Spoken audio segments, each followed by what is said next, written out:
bem-vindos a mais um episódio do ASP Talks, podcast da ASP.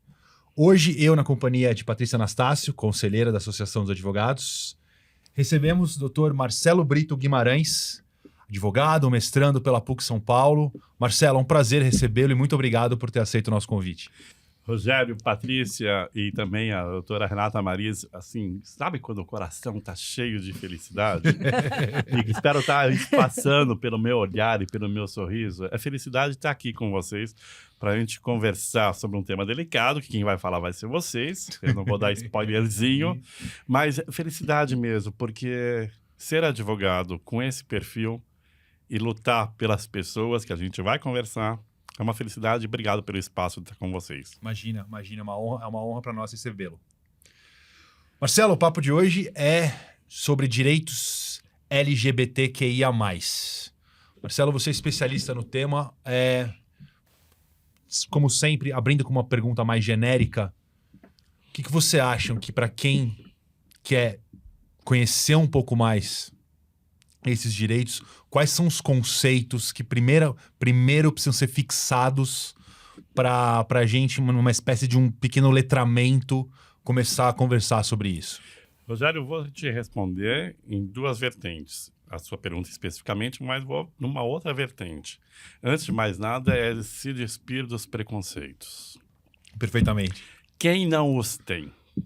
Seja preconceito por cor de pele, por figuras estéticas, por peso do corpo, seja por orientação sexual, identidade de gênero, seja por gênero.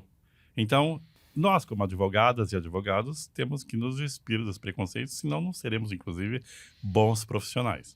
Então, o primeiro ponto seria esse. Respondendo agora sim a sua pergunta, sobre a sigla, e eu nunca falo sopa de letrinhas, apesar de estar falando agora, mas eu estou falando para não falar, porque não é uma sopa e não são letrinhas, são populações vulnerabilizadas. Sobre essa sigla tão importante, nós temos, traduzindo-a, a gente tem lésbicas, gays, bissexuais, travestis e transgêneros na letra T, intersexo, assexuais, pessoas queer e mais. Por que o mais?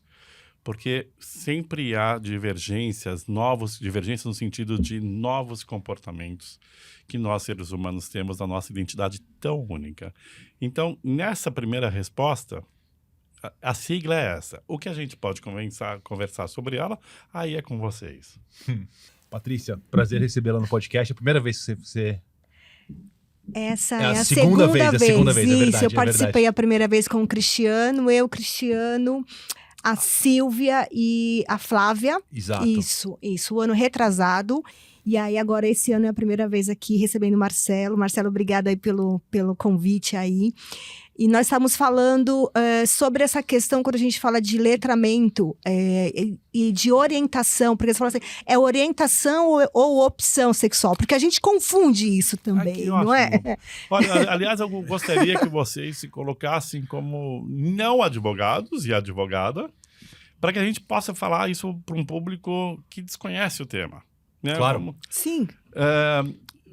Patrícia, quando você está com um lindo blazer branco, você optou por ele hoje, quando você abriu o seu armário? Sim, optei, fiz a opção. Você não nasceu com ele? Não. E a gravata do Rogério, também uma linda gravata, você Opção também escolheu. Minha. Será que alguém escolhe ser um homem gay? Será que alguém escolhe ser uma mulher lésbica? As pessoas são o que são. E aqui eu posso também, inclusive, acho que é importante colocar enquanto lugar de fala, eu como um homem gay cisgênero, que aí já fica um outro conceito, não escolhi. Então não é opção. É uma orientação sexual, no caso da homossexualidade, heterossexualidade e bissexualidade, por exemplo. Então, nunca, por favor, falem opção. Ah, mas cada um... O cara também foi optar, a mulher também foi optar. Não. E ainda que fosse o que não é, ninguém tem nada a ver com a vida do outro. Sim. Só para... Superado esse ponto que não é superável, cada um escolhe o que quiser na vida. Mas não é opção, é orientação sexual. Já é o primeiro letramento. Agora, acho que vale a pena a gente falar também sobre a sigla de lésbicas que eu falei agora. Tá. Você vê que interessante? Lá atrás, né? Lá atrás eu tô falando da década de 90, As primeiras siglas que surgiram para a população chamada hoje de LGBTQIA+, era GLS. Não sei se vocês GLS. lembram GLS. disso. Vagamente. Vagamente, né, É. Rogério? É verdade. Vagamente, a gente tem uma pequena diferença de geração. Pequena.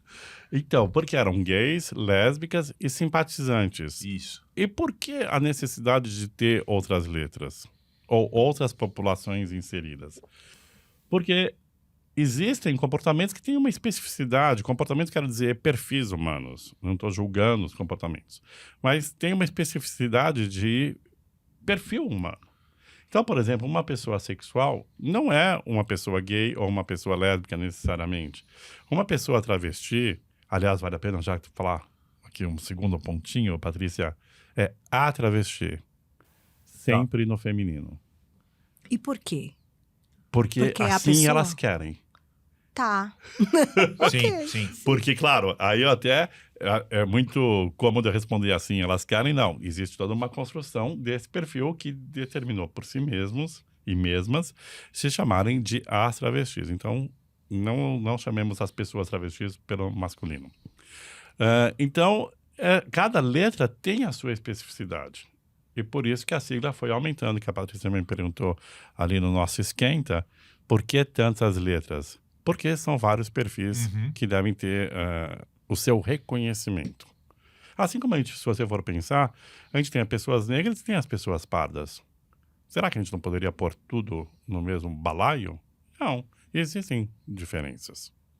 O mais é genial, né? Porque a sigla fica Aberta. aberta, né? Aberta. Que interessante. Não sei desde quando, imagino que menos de 10 anos, eu diria.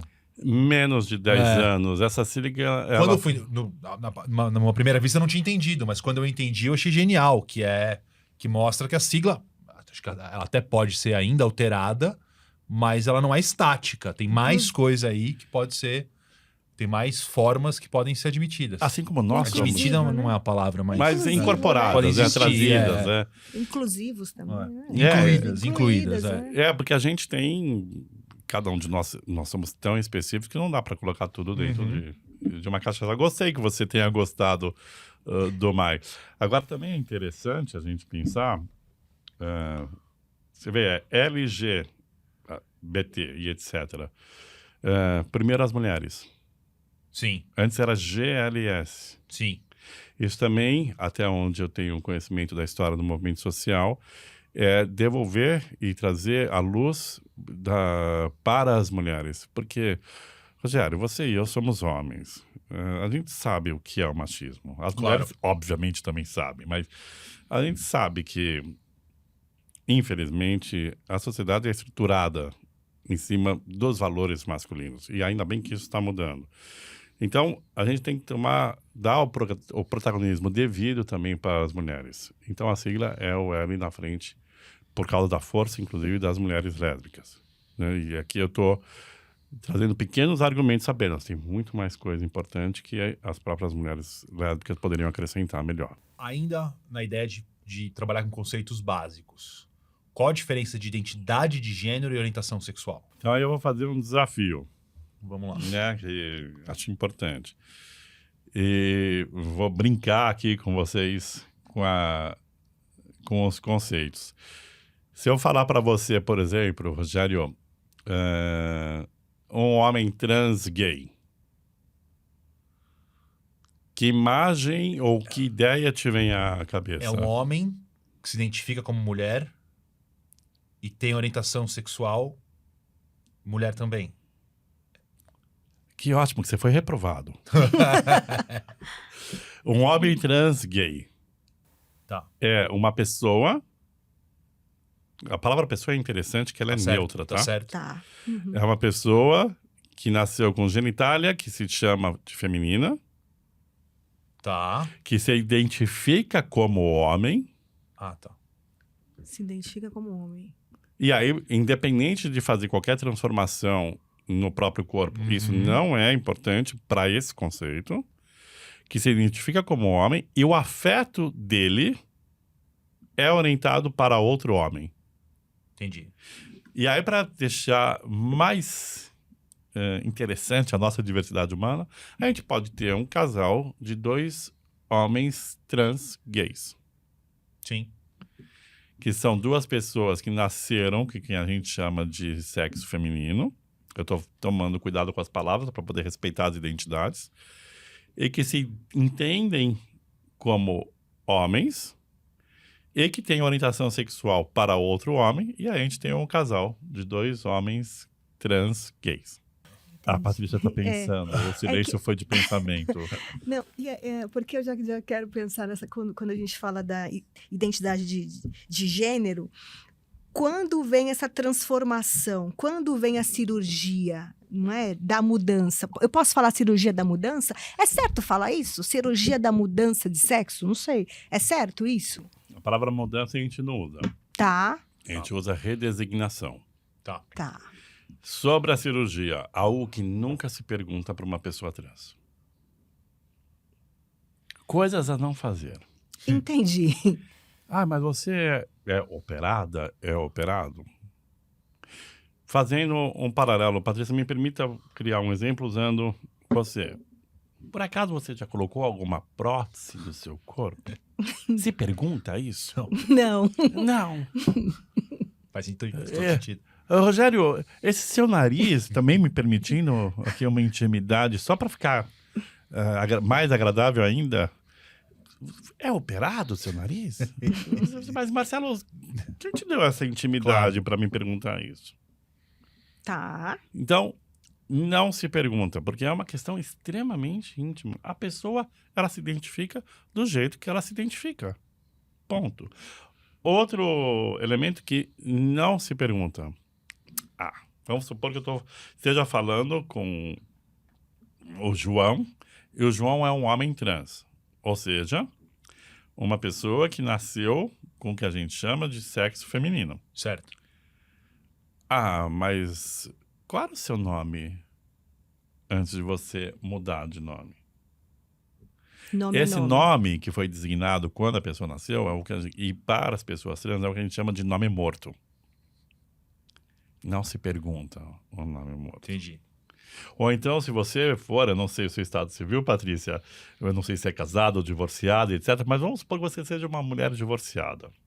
Eu estou pegando esse exemplo porque o divórcio e o casamento podem alterar o nome, né? Sim, sim. Mas você manteve o nome do seu marido? Você não manteve? Você acrescentou? Até não é uma pergunta que chega a incomodar, porque é uma pergunta mais de nomes e não impacta na sua identidade. Mas não é uma pergunta que eu tenha essa liberdade. Entra na esfera pessoal, né? Posso pensar. Completamente. Tá, mas quando a gente pensa para o lado do direito, assim, as possibilidades hoje no Brasil de SUS de ter essa alteração. Eu não vou perguntar para a pessoa se ela fez a mudança, ou não é a mudança que fala. A resignação. Mas existem caminhos, existem meios, existem possibilidades, não é? A gente estava conversando isso lá fora, que assim, não pode ser com criança, não é isso? Também tem tudo isso, né? Isso, o processo, falando, não é a minha área processo, específica, tá. Porque eu sou um homem gay cisgênero e Tá. não transgênero. Uhum. Agora que a gente falou um pouquinho sobre esses conceitos, então eu vou falar dentro do meu conhecimento e da minha ignorância.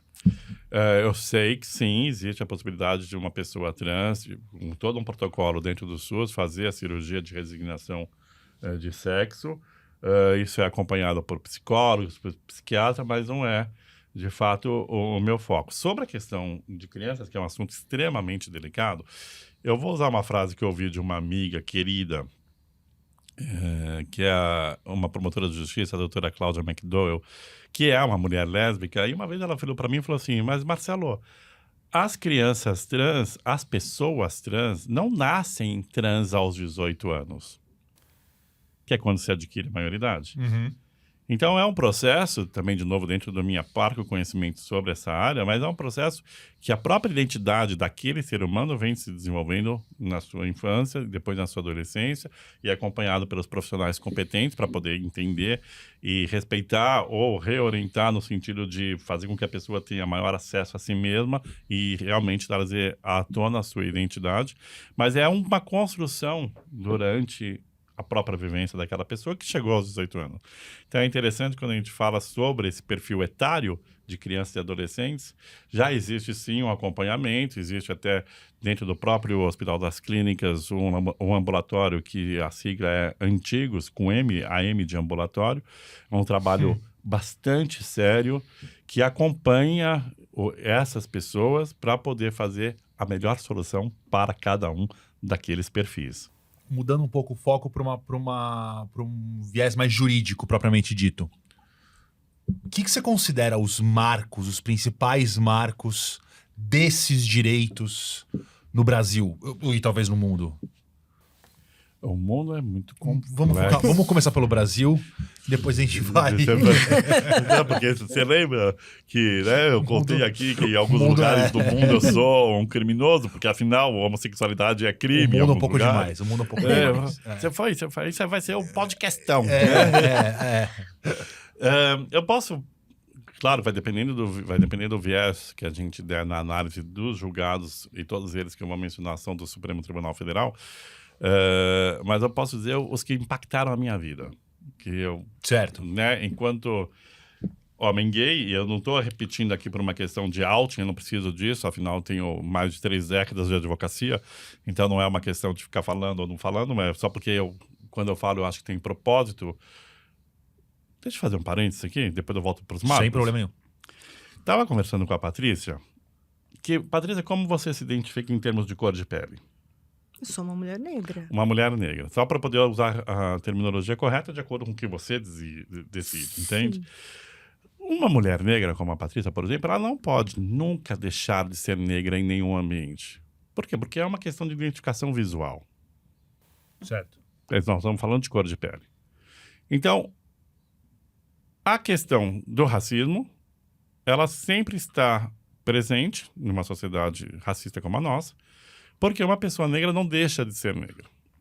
Uma pessoa gay, um homem gay ou uma mulher lésbica, ela consegue disfarçar o seu perfil, a sua orientação sexual, para ser aceita.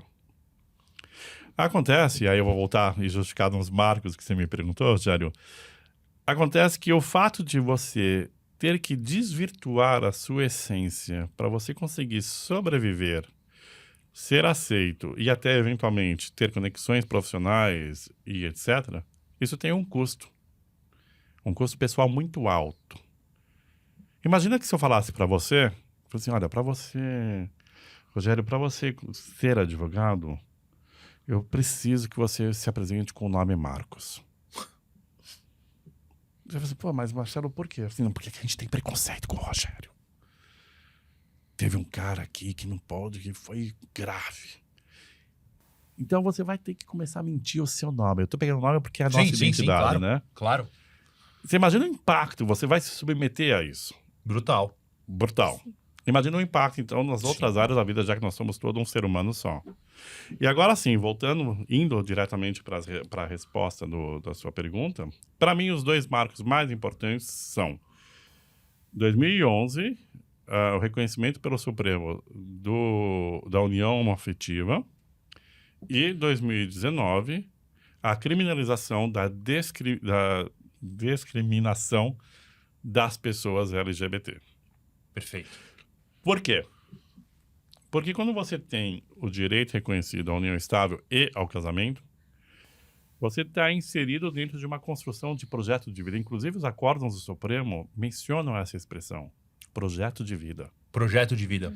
Não lembrava, não me... É muito bonito isso. Simbólica, né? Cada um de nós tem um projeto de vida que vai, obviamente, além do profissional, mas de realização enquanto seres humanos que somos, que é, inclusive, o que nós temos de igual. A nossa humanidade, sermos a mesma espécie. Então, quando você tem o reconhecimento pelo Supremo da união afetiva e casamento, você tem, dentro de uma estrutura social que é a nossa, que é fundada no sentido de família, você tem a autorização de construir a sua. Então, você consegue agora ter o seu companheiro, o seu marido, a sua esposa do mesmo sexo. Você consegue, enfim, ser enquanto unidade familiar. Isso, para mim, foi importante, porque eu me senti mais inserido. E o segundo ponto, que é a criminalização da LGBTfobia em 2019. Aliás, um voto do relator ministro Celso de Mello brilhante. Recomendo que quem quiser entender a função mais profunda do direito, Sim. é um voto iluminador. Com aquela serenidade dele que ele tinha ao ler os votos. Fantástico, ele foi incrível. Para mim, me deu o sentido de proteção. Porque uma questão é ter o reconhecimento da união afetiva. Ok. Que é uma construção positiva, vamos chamar assim. No sentido de tem uma energia positiva. Você pode casar, você pode se unir, claro. né? Você pode ver o seu amor, você pode se apresentar, você pode se impor. A outra questão é como se defender, aí no sentido das visões negativas que a gente tem na nossa sociedade. Então, essa outra decisão do Supremo de 2019, que criminaliza a LGBTfobia, ela, para mim, é bastante impactante, porque eu, na minha história, pelo meu grau de passabilidade, que é uma expressão que a gente usa justamente quando pessoas LGBTs, elas são passáveis, ou seja, as pessoas não percebem que ela é lésbica ou gay, Tá. e as outras letras também. Pelo meu grau de passabilidade, eu não fui vítima de violência física por ser gay. Eu fui objeto de outras violências psicológicas dentro da nossa sociedade hetero-cis normativa. Mas na hora que você tem a lei que criminaliza essa conduta, você se sente mais protegido. Então, para mim, para terminar a resposta dessa sua pergunta, que foi quase uma declaração terapêutica aqui, esses são os dois principais marcos. Eu tenho um terceiro que não me toca diretamente, que é em relação às pessoas transexuais, que é a possibilidade de elas mudarem o nome no registro civil, Certo. diretamente, sem passar por um processo judicial, que era assim no início, hoje não é mais, e alterar o sexo da certidão de nascimento também, de acordo com o sexo que elas se identificam. Por isso que eu te chamei de Marcos, e você viu, eu vi até que você se incomodou. Imagina isso para uma pessoa trans que não se reconhece, por exemplo, com o sexo masculino, que essa pessoa tenha nascido, se identifica como uma mulher e tenha que ser chamada pelo nome morto. É uma baita violência. Claro. Sim. Então, esses são os principais marcos. Muito pessoais, o primeiro e o último, e um pouco mais compreensível com as pessoas trans. Eu tenho muita admiração pelas pessoas trans, porque elas não desistiram de ser elas. E ser uma pessoa trans deve ser, eu tenho que pôr o deve na frente, porque eu não alcanço essa realidade, deve ser muito pesado por causa da nossa sociedade. Por isso que eu quis trazer esse marco. Muito legal. Muito legal, muito interessante. Eu quero fazer uma pergunta, mas eu acho que também, embora não seja da sua área, mas assim, o que a gente percebe muito, o uso do banheiro para a pessoa trans. O que você tem a falar sobre isso? Não sei, porque assim, eu tenho um caso prático mesmo, né? Que o funcionário queria usar o banheiro e ele era trans, e aí as pessoas não queriam que ele usasse aquele banheiro. A gente tem ainda esses preconceitos. Ai, mas faz um banheiro só para ele. Mas por que eu tenho que fazer um banheiro só para ele? Eu vou pôr uma reflexão que ainda bem que você falou que não é bem da minha área, então aqui acho que a gente vai refletir junto. Pra gente refletir. Mas juntos. Qual é o medo que as pessoas têm de que aconteça algo no banheiro? Então, não sei. Né? É claro que existem diferenças entre a estética de um banheiro masculino e a estética de um banheiro feminino. Mas se todos os banheiros forem adaptados para banheiros individuais, eu não vejo problema. Além do que, se você for ver, por exemplo, lá na PUC, existem banheiros não para pessoas trans, sem gênero. Sem gênero. É engraçado, porque eu vou contando uma situação minha. A primeira vez que eu vi esse banheiro, e ao lado, um pouco mais pra frente assim, tinha um banheiro masculino. Eu preferi ir no masculino. Mas eu preferi porque eu não sei como eu ia lidar com uma mulher dentro do banheiro. Não era por por caretice minha. Uhum. Hoje já não. Sim. Então, esse banheiro especificamente falando, ele só tem cabines individuais e depois todos vão à pia, lavam as mãos, as mulheres estão lá fazendo maquiagem ou não. Eu acho que é mais por aí. Porque, na verdade, a gente está falando de gêneros. Uma pessoa trans é uma pessoa que não se identifica com o gênero que ela teve quando nasceu. Ela é uma mulher trans ou ela é um homem trans? Ponto.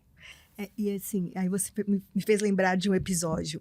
Aí, o ano passado, a minha sobrinha se formou em medicina pela Santa Casa. E teve lá o baile de formatura. E o banheiro era o banheiro unissex, vamos colocar assim. Todo mundo usava, né? E aí, porque assim, a gente não tá acostumado, né? E aí eu cheguei, tinha também tinha homem e mulher. Eu falei, mas aí aí não, tia, é unissex. Aí eu, como banheiro unissex? Porque a gente também estranha isso, né? Porque a gente vem nessa visão homem, mulher é mulher, banheiro de homem, banheiro de homem, e o banheiro era aberto. Esses assuntos têm que ser falados, até pra gente desmistificar. Nós temos a ASP, que é uma entidade sólida, séria, ética. Esse assunto, há alguns anos, talvez jamais seria falado aqui. Então, a gente tem que realmente começar a falar para poder desmistificar essas questões. Porque eu acho que aí, Rogério, que eu acho que é interessante a gente pensar, afinal, nós, advogadas e advogados, para que nós servimos? Para manter o status quo? Ou para defender os direitos de todas as pessoas? E aí, lembrando, né, que você falou da sua primeira pergunta, né, como que um profissional do direito se aproxima desse tema? Claro. E eu falei, primeiro se despindo dos preconceitos. Eu acho que é mais ou menos esse caminho, porque eu costumo também criar o seguinte exemplo hipotético. Como nós, advogadas e advogados, e eu prefiro sempre colocar advogadas na frente, porque eu incluo e é por ordem alfabética. Sim. Não é advogados e advogadas, é advogadas e advogados. Vamos supor que nós três aqui sejamos de um país onde só há nós três como advogados. Então nós detemos, nosso pequeno grupo aqui, o acesso à justiça. Porque afinal precisam da gente. E nós três somos racistas, por uma questão de cor de pele. Eu estou especificando porque o racismo é mais amplo do que exclusivamente a questão de cor de pele. Racista em relação à cor de pele e em relação à orientação sexual. E no nosso país tem 10 mil habitantes. Para pegar um número qualquer. Tá. E 3 advogados. E aí a gente tem algumas pessoas que são negras e algumas pessoas que são gays, lésbicas e tudo mais. E eles nos procuram. E como nós três somos racistas e homofóbicos, LGBTfóbicos, a gente não leva o direito deles ao Poder Judiciário. A gente nega as causas. Por mais que a nossa Constituição tenha uma série de proteções e resguardos jurídicos. Não, nós três somos assim, nós não vamos deixar que esse pessoal acesse a nenhum direito. Em última análise, nenhum direito vai ser conquistado. Sim. Em última análise, a gente consegue solapar a democracia.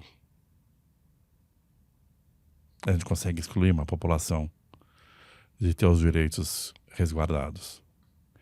Por isso, a importância dessa discussão dentro de uma casa como essa, para que a gente fortaleça a democracia e não exclua ninguém dela, enquanto operadoras e operadores do direito. Faz todo sentido. Forte, né? Eu quando... Não, mas faz todo sentido. Se esses grupos vulnerabilizados não tiverem voz, a democracia está falhando. E somos nós que damos essa voz para eles ou não? Por isso, despir-se dos preconceitos. Interessante. Por isso, cada vez mais esse debate acho que tem que ser feito. Que bom. Que bom que a gente teve esse debate hoje. Muita coisa interessante. Tua exposição também é bastante clara. Marcelo, uma nota final antes da gente encerrar? Tudo que eu faço no tema LGBT não é só por mim. Como eu disse, eu tenho bastante tempo de formado. E eu sei o que é não ser. A missão do advogado e da advogada ela transpassa, ela vai muito além da própria pessoa, dessa profissional. Ela é feita para mudar e respeitar a sociedade. Tudo que eu faço no campo LGBT é pelas pessoas que ainda vão chegar onde eu estou e que não precisem passar por uma sociedade tão homofóbica como já foi e que ainda é. Então, é uma mensagem de esperança, de apoio, de persistência, porque todos nós temos o nosso projeto de vida. E cada projeto de vida tem que ser respeitado. E a advocacia, e a ASP, e todas as instituições que estão nesse campo têm o dever de fortalecer esse respeito. Muito obrigado, viu? Bonito isso. Realmente é Tocante, né? tocante que assim seja. Patrícia, muito obrigado pela tua participação. Obrigada, eu agradeço aí pelo convite. Marcelo, obrigada por essa participação, por esse tema para nós aqui na ASP. A gente vem nessa pauta progressista, a gente pode falar assim, né? Exato, afirmativa. Entendeu? Afirmativa. Estou eu aqui, o Cristiano aqui, e a gente tem também uma comissão que cuida desse tema, que é um tema muito importante para a advocacia, para a democracia. Não é só a pauta racial que vamos falar. Todas as pautas aqui, elas são importantes para essa casa. E é uma alegria tê-lo aqui. Muito obrigada, viu? As portas vão continuar abertas e certamente você voltará em breve. Muito obrigado novamente. E terminando com a mesma felicidade que nós começamos. É isso. Que seja de esperança para quem venha. Que Obrigado. assim seja. Que assim seja. Pessoal, ficamos por aqui. Nos acompanhem nas redes. Até os próximos episódios. Tchau, tchau. Tchau.